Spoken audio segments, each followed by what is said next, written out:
دي شجرة التوت اللي في المنور. دي شجرة التوت اهي. سبحان الله، الشجرة دي لما جينا كانت كلها ورق وجميلة وحلوة. دلوقتي طبعا احنا في الخريف والورق كله وقع اهو. كل يوم الورق ده بيدبل وبيقع، وفيها بقى عش العصافير وعش للحمام وعش لليمام. فسبحان الله، سبحان الله، لا تسقط من ورقة إلا يعلمه الله، إلا يعلمه الله. كل الورق بتاعه بس عاملة ازاي. بص العش بتاعت العصافير والحمام اهو. اهو العش كده اتكشف اهو.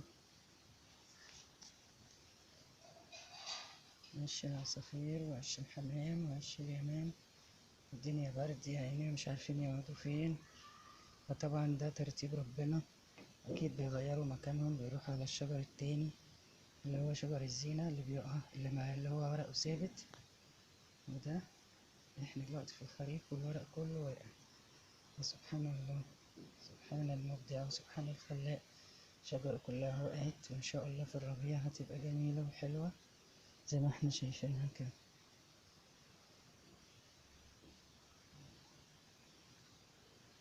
سبحان الله، سبحان الله، سبحان الخالق المبدع.